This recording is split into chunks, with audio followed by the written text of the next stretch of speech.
안녕하세요. 한 주간 세탁업계 뉴스를 정리해 소개해드리는 세탁뉴스 방송의 이정미입니다. 참으로 답답하고 안타까운 한 주간이었습니다. 현재 시간은 미국 동부시간 4월 19일 오후 6시인데요. 아직도 침몰한 세월호에서 생존자 소식을 듣지 못하고 있답니다. 내일이면 부활주일인데요. 이번 세월호 참변으로 아파하는 모든 이들에게 위로의 하루가 되었으면 하는 바람입니다. 세탁뉴스 오늘 첫 번째 소식입니다. 20년 동안 세탁소를 운영하면서 두 아들을 훌륭히 키워내고 이제 은퇴 후에 여유로운 생활을 그리던 세탁소 주인이 건물주로부터 느닷없는 강제 퇴근 명령을 받게 되었다는 소식입니다. 캘리포니아주 머큐리 클리너즈의 헬렌과 탐 강 부부가 이 소식의 주인공인데요.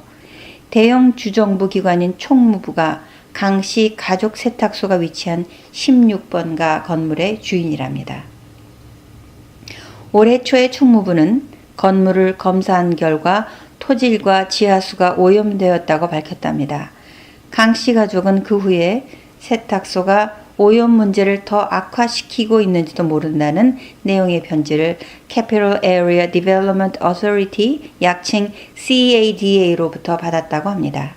그리고 연이어 오는 5월 29일까지 나가지 않으면 주 정부는 세탁소 정문의 자물쇠를 바꿀 것이라는 통보를 받고 망연자실하였다고 합니다. 머큐리 클리너즈는 강씨 부부가 서울에서 25년 전에 이곳으로 이주하여 일구어온 사업체라는데요. 이런 경고들이 남편 강씨가 교통사고를 당해 허리를 다친 지 한 달 뒤에 받은 것이라 아프고 안타까움이 더한 소식이랍니다.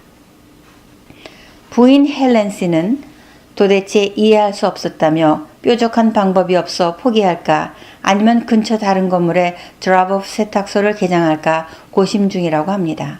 CADA는 만일 강씨 부부가 인근에 드랍오프를 개장한다면 4개월 동안 렌트를 면제해주고 그 이후에는 월 1200불의 저렴한 렌트를 그녀에게 제시했다고 합니다. 싸울 에너지가 없다, 힘이 다 빠졌다며 아직 준비가 안 되었는데 라며 말을 잇지 못하는 헬렌 강씨, 아픔이 빨리 아물어지기를 바랍니다.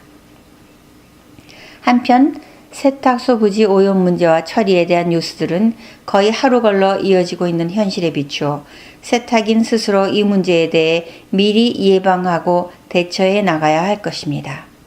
다음 소식입니다. 지난 화요일 뉴저지주 이스트 하노버 루트 10에 위치한 애니 가먼트 드라이 클리너즈에 맡긴 옷을 찾으러 갔던 손님 러셀 클래턴은 그만 열린 입을 다물지 못했다고 합니다. 이미 세탁료를 선불로 지불하고 맡긴 옷을 찾으러 갔는데 세탁소 내부가 캄캄하고 문은 굳게 닫혀 있었다랍니다. 옷들은 가게 안 렉에 걸려 있었지만 굳게 닫힌 문에는 퇴거 통제서가 커다랗게 붙어 있었다고 합니다. 클래터 씨는 아무도 가게가 문을 닫을 것이라고 자신에게 알려주지 않았으며 건물주 세입자 양측의 변호사에게 전화했지만 다른 사람에게 연락해보라는 말만 들었다는데요. 정말로 무책임하고 비윤리적이다라며 분통을 터뜨렸답니다. 드라이 클리닝 하는 어떤 옷이든지 1불 99를 받는 애니 가먼트 드라이 클리너즈는 유니온, 이스트 브룬스윅, 파시페니, 베이온, 노스 플레인필드, 체리힐을 포함하여 뉴저지주 내의 전역과 펜실베니아, 델러웨어, 메릴랜드 등 동북부 지역을 중심으로 지난 10여 년간 기세를 떨쳤던 체인점 형태의 할인 세탁소입니다. 초기 투자자들 대부분이 다른 이들에게 가게를 팔아넘기면서 주인이 한두 차례 바뀌고 세탁 시장 환경이 지난 5, 6년 사이 하향 곡선을 그리자 할인 세탁료로는 버티기 힘든 이들 체인점들이 경영에 압박을 받고 있는 형국을 그대로 잘 보여준 본보기일 것입니다. 그들이 실제로 옷을 세탁했는지 누가 알겠는가? 우리 모두 이미 세탁 요금을 지불했지만 이라는 화난 손님들에게 불신만 키우고 문을 닫는 셈입니다. 옷을 찾지 못한 손님들의 불만이 지역 신문에 보도되자 건물주가 나서서 사과를 했고 어제 날짜인 4월 18일로부터 한시적으로 문을 열어 손님들이 옷을 찾을 수 있도록 조치했다고 합니다. 다음 뉴스는 이번 달에 세탁업에 종사한 지 50주년을 맞이하는 세탁인 디메트리오스 지미 카르트소니스에 대한 소식입니다. 1955년 6월 15살 때 카르트소니스는 아버지 누나와 함께 그리스에서 이민을 왔습니다. 플로리다 잭슨빌에 정착을 한 이들 가족은 단지 먹고 살기 위해 열심히 일을 했답니다. 그러나 주에 150불 내지 170불 벌었던 그때가 아주 행복했다는 카르트소니스의 회고랍니다. 군에 입대하여 한국에서도 1년 근무했었다는 그는 제대 후 뉴욕에서 첫 번째 세탁소를 매입하여 운영하였다는데요. 한때 아주 잘 나갔다고 합니다. 두 번째 세탁소를 연 것도 그 무렵이랍니다. 그러나 세탁소에 화재가 일어나고 총기 강도를 당한 후 뉴욕을 떠나 제2의 고향인 플로리다 잭슨빌로 돌아갔습니다. 이곳에서 다시 시작한 곳이 바로 샌호세 스퀘어 클리너스인데요. 1978년 9월이었답니다. 오늘날 1560 스퀘어 피트의 좁은 공간에서 주에 셔츠만 4,500장을 처리하는 세탁소로 키워냈다는 그는 20-30년 고객은 더 이상 고객이 아니다. 우리는 그들을 가족처럼 대한다. 생일 혹은 결혼 기념일이 다가오고 우리가 그것을 알게 되면 그들을 위한 포도주가 준비된다고 합니다. 나는 이것을 아내의 도움으로 이루었다. 아내는 그 여정 곳곳마다 그곳에 있었다. 아내는 세탁소에 와서 바느질을 도왔고 프레스를 도왔다. 아내가 나보다 더 공이 컸다는 세탁인들에게 이런 충고를 한답니다. 다른 비즈니스와 마찬가지로 드라이클리닝 비즈니스는 그것에 몸과 마음을 다하여야 한다. 고객들에게 정직해야 하며 그들에게 110% 제공해야 한다고 말이지요. 다음 소식은 저희 세탁 뉴스에서 보내드리는 한인 세탁인들의 활로를 묻다가 매주 월요일에 업데이트 됩니다. 지난주에 올린 세탁업계 현실에 대한 이야기에 이어 이번 주에는 그 두 번째 이야기로 남들 다 어렵다고 해도 나는 그저 잘 나갈 뿐이라는 세탁소들이 있는데요. 그들은 과연 어떻게 그럴 수 있는지에 대한 이야기가 이어집니다. 마지막으로 노래 한 곡 선사하고 오늘 뉴스를 마칩니다. 지난 13일 한국 SBS 방송 일요일이 좋다 K-POP 스타 시즌 3에서 우승한 버나드 박의 노래입니다. 애틀란타 출신의 재미 동포인 버나드 박의 부모님들은 현재 세탁업을 하고 계신다는데요.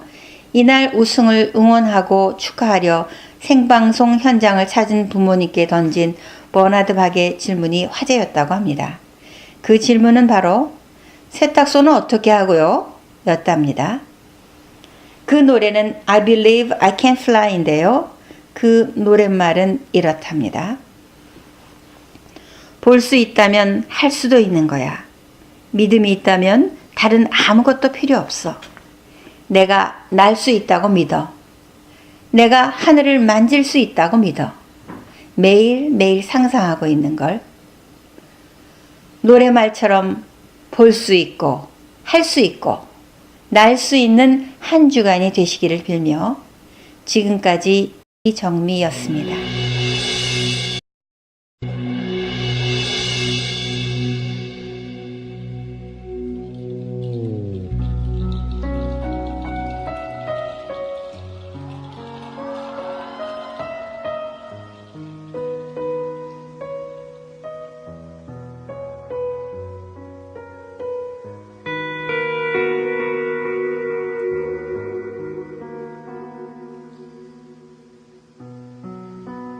Oceans apart, day after day,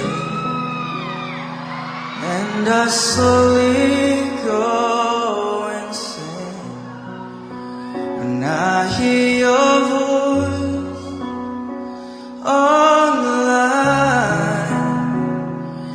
doesn't really stop the pain. When I see you next to never, how can we say forever?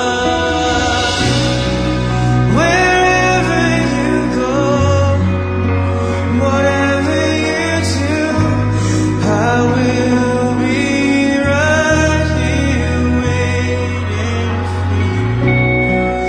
Whatever it takes, or how my heart breaks, I will be right here waiting for you.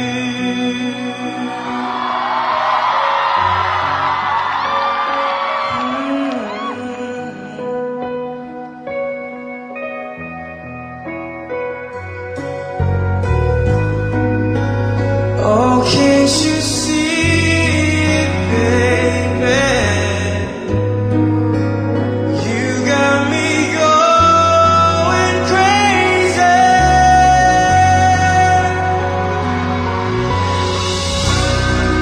Wherever you go, whatever you do, I will be right here waiting for you. Whatever it takes, or how my heart breaks, I will be right here waiting for you. Wherever you go, whatever you do, I will be right here waiting for you. Whatever it takes, or how my heart breaks, I will be right here waiting for you.